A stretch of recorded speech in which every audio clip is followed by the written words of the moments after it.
All right, welcome to the second advisory chapel. If you are in 11th or 12th grade, you are not supposed to be here. You are not supposed to be here. This is 7 through 10. As always, advisory chapels will be having somebody new speak, somebody different each time, and somebody who has a different area of expertise. Before we start, the same amount of respect that you've given me or anybody else who's spoken here so far this year, give that as well to our guest speaker today. And then the final announcement is tonight is the volleyball game. It's going to be awesome. Be there or be square. You will get a high five if you come, I promise you that. All right. Today's guest speaker is a guest, but he is an employee of the King's Academy. Yes. If you don't know Steve Peifer, Mr. Peifer yet, you should get to know him. His kids are super excited that I asked him to speak. Katie and Ben are here. They're so excited. I'm not going to make them stand.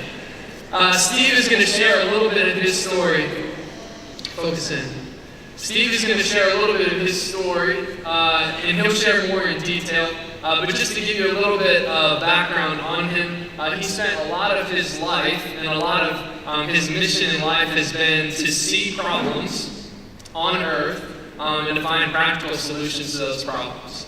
And one area that he works here is in college counseling, but another area that he's worked is in Kenya. He developed a program whereby 20,000 children each day get lunch. He was awarded in 2007 by CNN with a Hero Award for championing the cause of children. And he's also a guy that put together these computer labs in Kenya that are solar powered for people. Focus in. He's going to share his story with you. And I believe that if you're careful, if you pay attention, that in this room, that the words that he shares, that the story of his life will call many of you into action in caring for those who are helpless, for those who are poor, and for those who are in need of assistance living your life. And so he's going to share kind of what his call to ministry is, why he's here at King's, kind of his love for people. He's got a great sense of humor, loves long walks on the beach, and hugged Tyra Banks at one point in his life. That's it. But I'd ask one more time that you would give him your respect. Let me pray to open us up. And then Steve's going to share a little bit of his life with you all. Let's pray. Father God, we are grateful for this time and this space. You drew close in the person of Jesus, and you remain close. You call us to be active in our faith, and you have called people in this room to serve you mightily. So I ask this morning that you would confirm the calling to care for those who are without hope, for we were without hope, and you loved us and you cared for us. So we thank you for the story of Steve, the faithfulness of his life and his family's life. I ask that you would inspire us today with your truth and with your calling to missional lifestyle. We pray all this in Jesus' powerful name. Amen. I was talking to a senior, and I told her that I was in chapel. And I'm paraphrasing this a little bit, but she went, "Ew, why would they ask you? You're old and ugly. You're not a cool staff member." And I was telling that to somebody, and they said, "Are you nervous?" I got a cure for nervousness a few years ago. I was going to a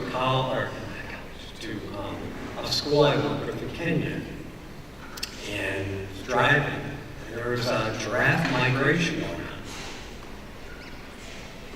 First thing to learn today is that you can't hurry giraffes. They go when they want to go. It was like a long train. 40 minutes went by. I finally got to the school.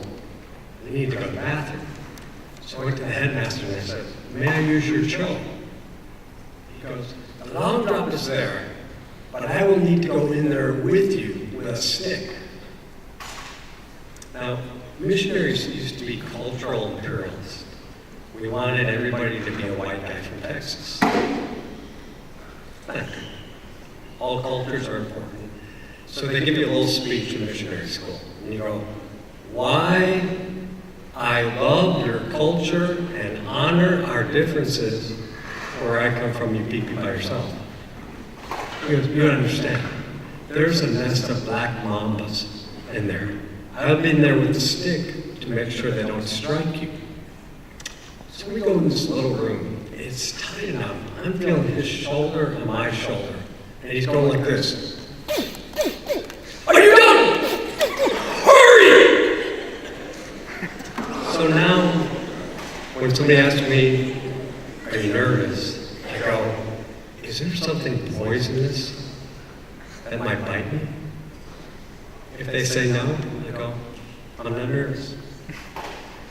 That's supposed to be funny. Let me say it again. So, thank you. So,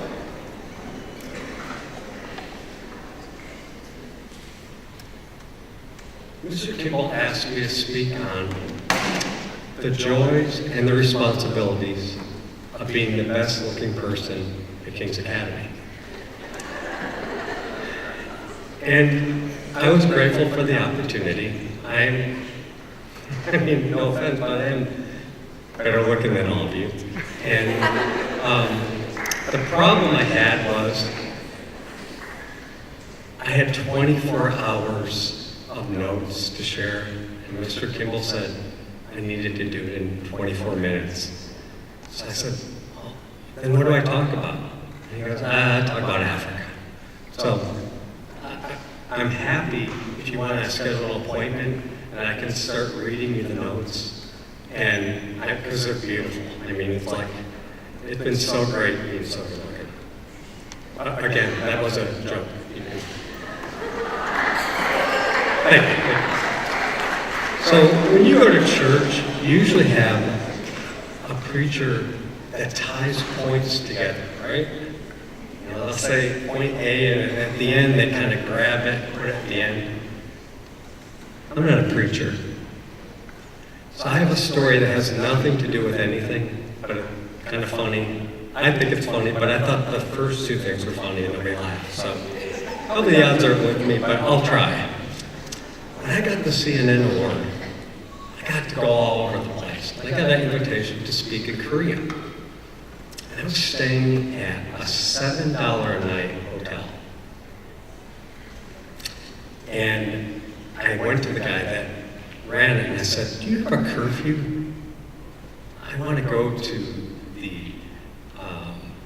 the internet cafe and write to my wife. And he said, no. So I thought that meant he didn't have a curfew. So I went to the internet cafe. I come back in an hour and it's locked up. I bang on it for 10 minutes, no response. So I think, okay, I'll jump the fence. So I climb up. There's an electric wire, there's barbed wire, there's broken glass, and there's a dog going, come on. I dare you, come on. So I go, okay, and it started to rain. So I went back to the cyber cafe because for $1 an hour you could stay in there and it was dry. There's 100 guys in there. Korea says that they have the fastest internet in the world. And there is a culture of people gaming all night. About 2 in the morning, I'm bored to death. And I said to a guy next to me, can you get me in this game? And he laughs like this. So it's some kind of shoot 'em up game. I don't know. I'm not good at video games.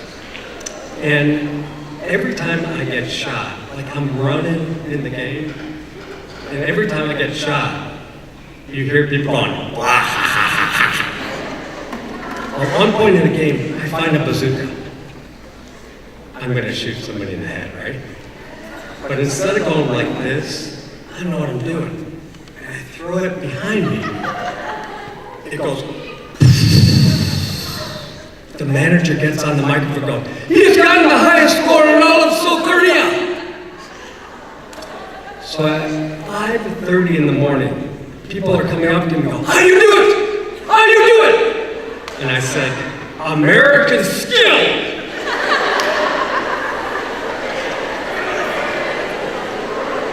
That has nothing to do with what I'm going to talk about. So, I'm going to make a transition now, and I've tried to be funny. Now I'm going to say some serious stuff. What happens is somebody goes, it was funny before. So when he talks about kids starving to death, they're going, so don't be that guy. So, normal guy, married 31 years, 2 children. I was in charge of the largest computer consulting group in the world. Everything was good. Active in our church in Texas. And my wife got pregnant again. And early in the pregnancy, they told us that the baby had trisomy 13. It's always fatal. It's like super Down syndrome. And the doctor came and said, we want to terminate the pregnancy. And we said, no. So, really hard to go into a pregnancy knowing your baby's going to die. But we got 8 days. And the first gift that my son gave me was, when he came out, he was gray, cleft palate, cleft lip, ears never developed, the eyes never developed. And when I first held him, I just kind of almost jumped back because it was so deformed.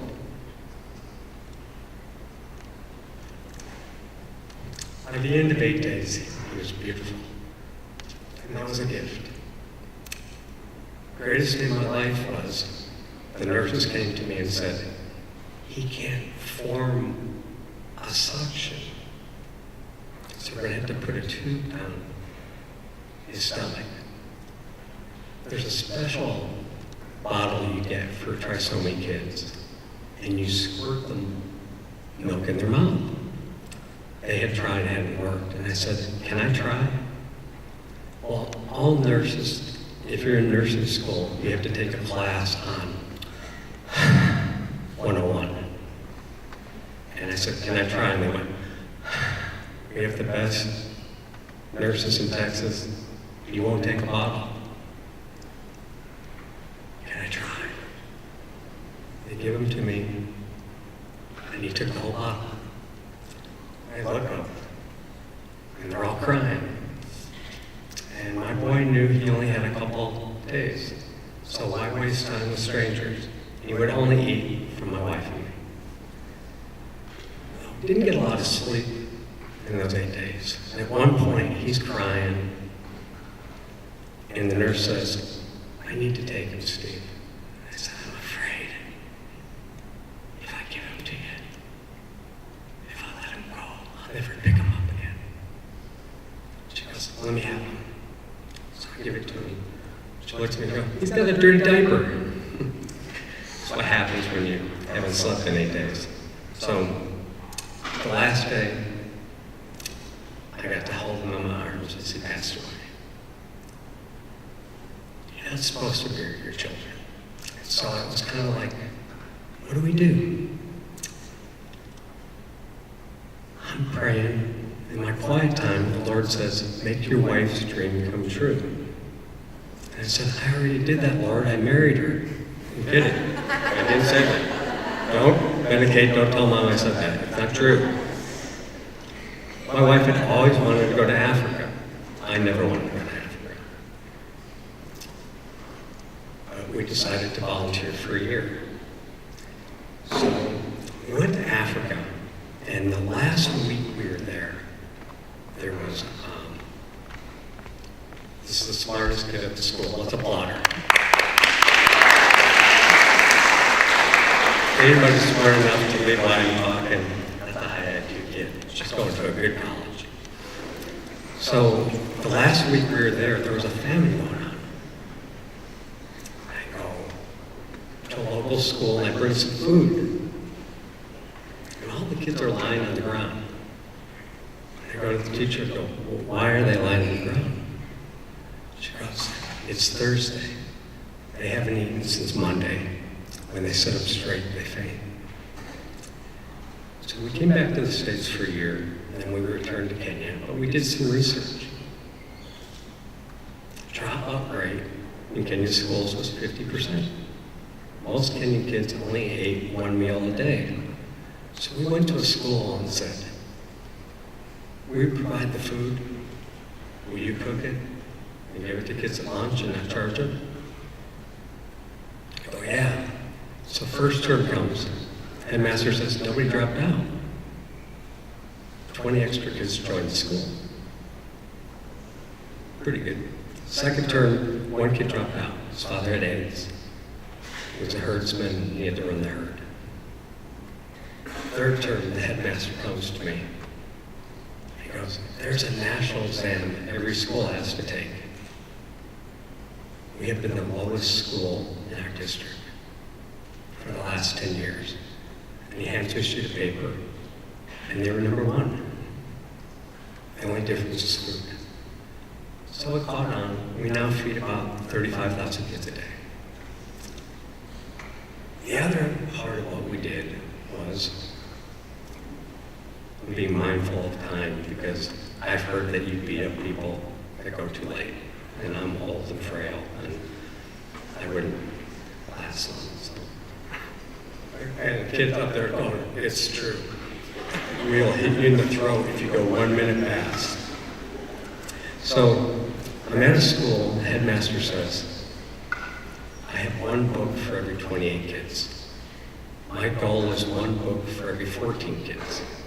I don't have power in the school, I don't have water, no windows.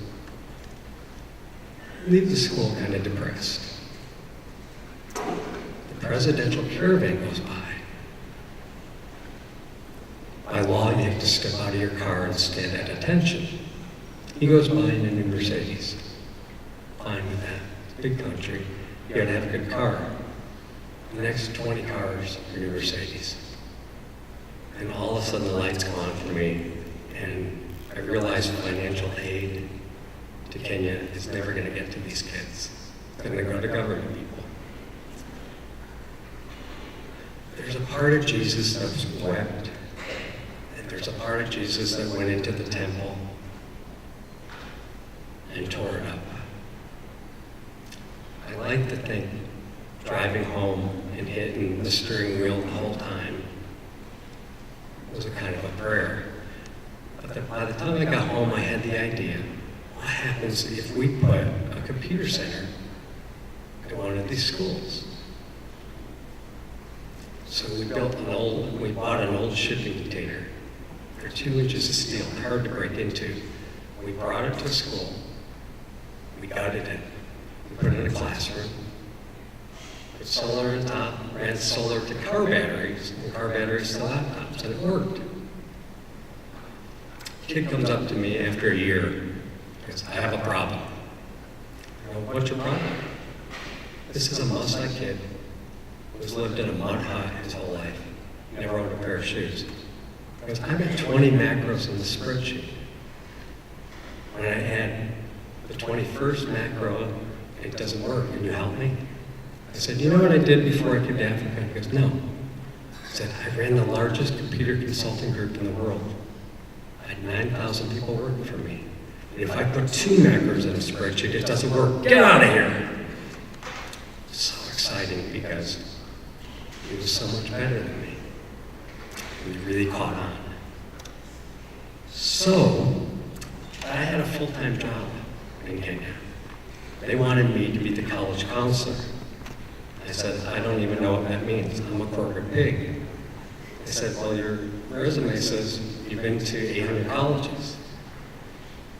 And I said, the president of Oracle called me once, and he said, hey, I heard you speak last night, you're funny.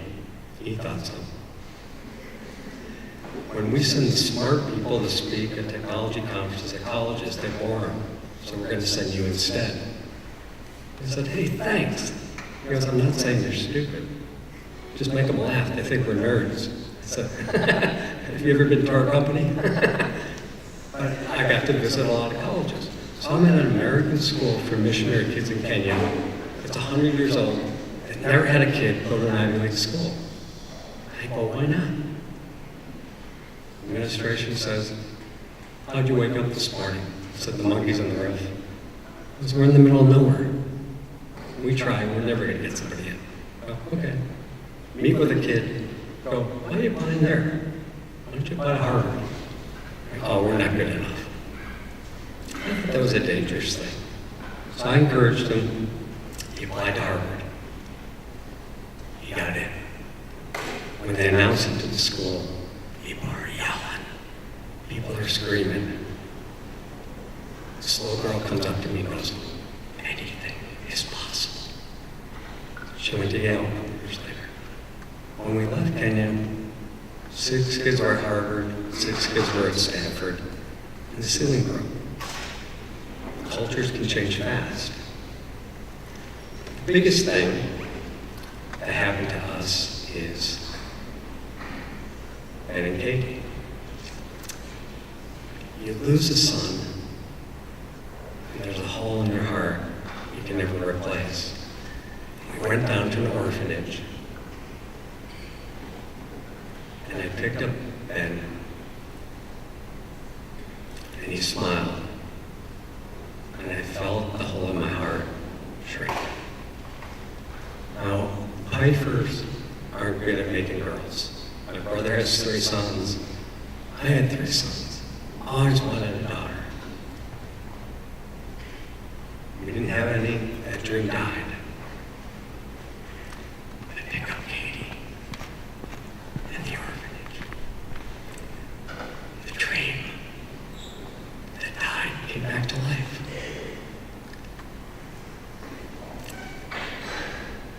If you got a dream that you've let die, bring it back to the Lord. So, what is my point in telling you the story? I was a pretty broken guy when I went to Kenya. Am I a cool guy? Am I a good-looking guy? Am I a smart guy? I was a broken guy. And the biggest Christian publisher in the world came to me and said, we want to do a book with you. A guy that works for Sony Pictures bought the rights to my book to make a film. They said, what do you want the story to be? I said, the story is God being strong in my weakness. Here's my thing. I was really beaten up when I went to Kenya. What would happen if people that weren't beat up? What would happen if kids that got to go to the greatest high school in Florida decided they were on fire for the Lord and they were going to do some missions work? Do you think they would accomplish more than me? I bet my life on it. I want to challenge you.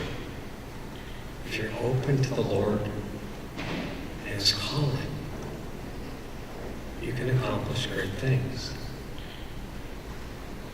I'm the least cool person on the planet. God used me. You guys, I imagine what He can do with you.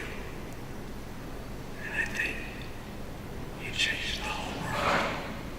Thank you.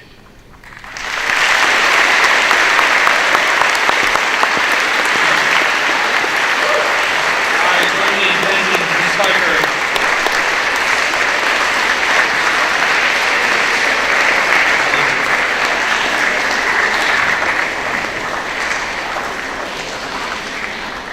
Thanks for sharing this, Peifer. If you can do me a favor and just bow your heads, we're just going to take a moment thinking about the truths that he shared, the story that he told. And I'd ask that you be respectful. So bow your heads and think about the sort of life that the Christian faith calls us to. And Scripture does say that God's power is made perfect in weakness. It says that true religion that God accepts, that God sees as acceptable, is to care for the orphans and to care for the widows. So there's no raising of hands, nothing like that. But with your eyes closed, think of people in this community that are in desperate need of love and care. Think of people around the world, issues maybe you see on the news, people that are in need of the love of Jesus. Let's pray. Father God, we thank you for your truth, which is powerful enough to conquer the darkness of this world. Thank you for these few hundred students that are here and the multitude of giftings that you have blessed them with. That you didn't cut corners when you designed them or when you created them with purpose. But you also didn't cut corners in calling them to a life of purpose and a life of worth. So these students, allow them to be impacted by the story of Mr. Peifer, the truth shared, that if God can use Mr. Peifer, if God can use me, if God can use people here, the teachers, that he can use these students. So I pray that today would not be just another chapel, but an opportunity to see our lives in light of your mission, in light of something that's bigger than ourselves and bigger than kings. So we pray all this in Jesus' powerful name. Amen.